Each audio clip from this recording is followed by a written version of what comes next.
اللہ کے راضی ہو جانے کی خاص نشانیاں یہ ہیں کہ اگر آپ یہ سوچ رہے ہو کہ میں اتنی دعائیں کر رہا ہوں، اللہ سے اتنا مانگتا ہوں، مگر اب تک اللہ کے یہاں سے کوئی جواب نہ آ سکا، میں بالکل جانتی ہوں کہ تمہیں ایسے ہی خیال آتے ہوں گے، تو یاد رکھو کہ جس طرح تم اپنی زندگی کے ایک ایک معاملے کا حساب رکھتے ہو نا، اللہ تعالیٰ بھی اپنے بندوں کے ایک ایک سجدے کا، اس کی ایک ایک دعا کا حساب رکھتا ہے۔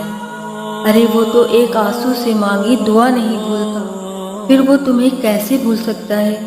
کیا تم جانتے ہو کہ یہ مشکلات اور تکلیف زندگی میں آخر آتی کیوں ہیں؟ تو سنو، یہ جو دکھ ہوتا ہے اس کے پیچھے بڑی وجہ ہوتی ہے۔ ہم معصوم انسان کہاں جان پاتے ہیں؟ یاد رکھو، اس دنیا میں کوئی انسان ایسا نہیں گزرا جس پر مشکلات نہ آئی ہوں۔ اصل میں مشکلات اور دکھوں کا آ جانا اللہ کی طرف سے صرف ہمارا ایک ٹیسٹ ہوتا ہے۔ یہاں کچھ بھی اچانک نہیں ہو رہا، اس کائنات میں ایک پتا تک اس کی مرضی کے بغیر نہیں ہلتا۔ در حقیقت جو ہوتا ہے وہ اللہ کے علم میں پہلے سے ہوتا ہے۔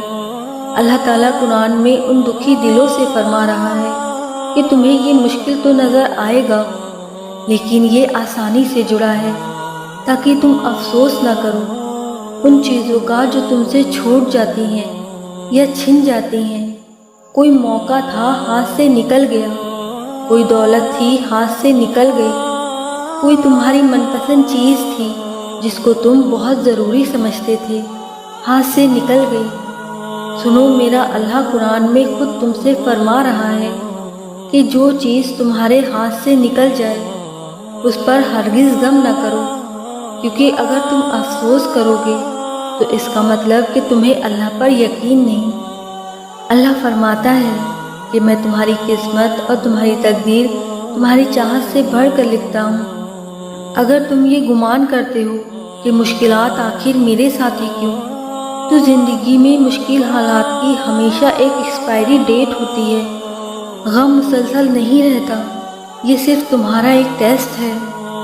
کسی کے لیے کم تو کسی کے لیے تھوڑا سا زیادہ ہو جاتا ہے، لیکن جو جتنی بڑی آزمائش سے گزرتا ہے وہ نوازا بھی اتنا ہی جاتا ہے۔ جانتے ہو کہ اللہ تعالیٰ کبھی بھی تمہارا نقصان نہیں کرتا۔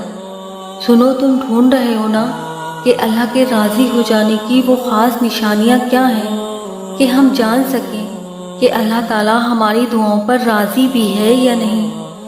تو سب سے پہلے ہمیشہ یہ بات یاد رکھو کہ اللہ تعالیٰ جس انسان سے راضی نہیں ہوتا تو وہ اسے خود سے دور کر دیتا ہے، وہ اسے بے سکون کر دیتا ہے۔ جانتے ہو، اللہ تعالیٰ اس انسان کی پکار اتنی زیادہ پسند کرتا ہے جو اسے آنسو سے یاد کرتا ہے۔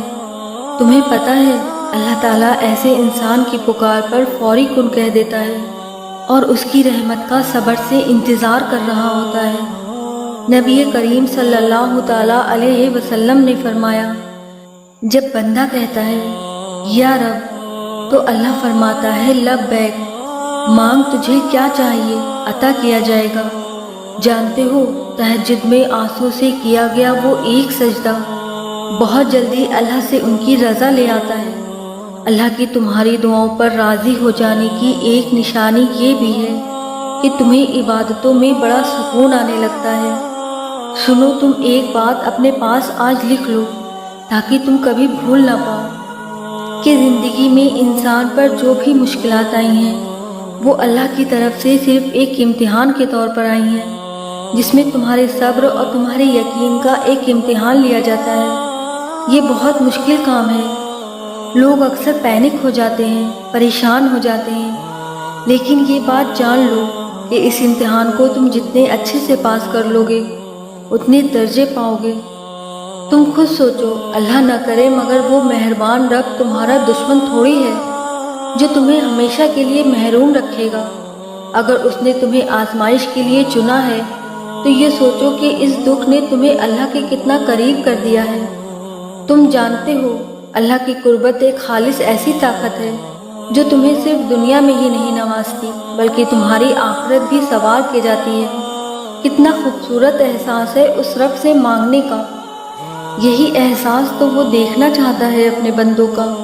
تم جانتے ہو اللہ کن کب فرماتا ہے اور فیکن کب ہوتا ہے؟ جب تم زندگی کے گھوڑے پر سوار ہو، اور اگر تم نے اللہ کو بتا دیا کہ کہاں جانا چاہتے ہو تو بس پھر تمہیں وہاں کیسے پہنچانا ہے یہ سوچنا اب تمہارا مسئلہ نہیں۔ پریشان مت ہوا کرو، وہ جانتا ہے اسے کیا کرنا ہے اور کیسے کرنا ہے۔ تم بس آنکھ بند کر کے اللہ جس اور لے جا رہا ہے چلتے چلے جاؤ۔ اسے تم سے اور کیا چاہیے سوائے توکل کے؟ یقین رکھو جو ہوگا وہی بہترین ہوگا، کیونکہ جب تمہاری آنکھ کھلے گی تو تم وہیں ہوگے جہاں تم جانا چاہتے تھے یا پھر جہاں تمہیں ہونا چاہیے تھا۔ قرآن نے ایک لفظ کہہ دیا ہے کہ میرے رب کو اپنے پیارے بندوں کی فیوچر پلاننگ خود سے فیصلہ کرنا ہوتا ہے۔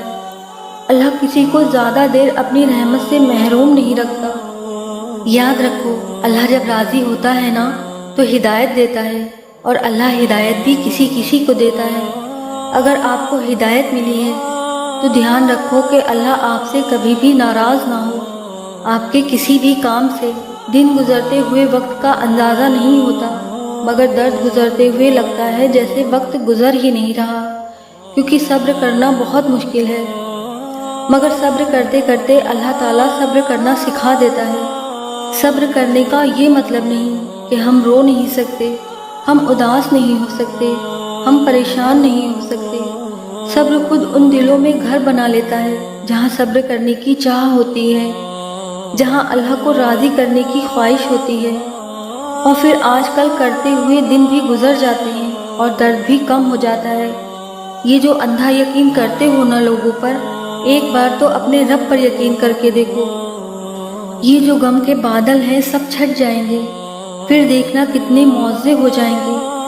ایک بار جب یہ اشک اللہ کے سامنے بہنے لگے اور یہ ہاتھ مانگنے کے لیے اللہ کے آگے اٹھنے لگے تو پھر اللہ کبھی ان ہاتھوں کو لوگوں کے آگے پھیلانے نہیں دیتا، اور نہ ان آنکھوں کو کسی کے سامنے تر ہونے دیتا ہے۔ میری دل سے دعا ہے کہ اللہ آپ کو آنے والے بہترین دن عطا فرمائے اور آپ کے نصیب میں ایسا لکھ دے جس سے آپ کا دل خوش ہو، آپ کی تمناؤں کو پورا فرمائے اور آپ کو ذہنی سکون عطا کرے اور آپ کے معاملات کو آسان کر دے، اور اللہ ہم سب سے راضی ہو جائے۔ آمین ثم آمین۔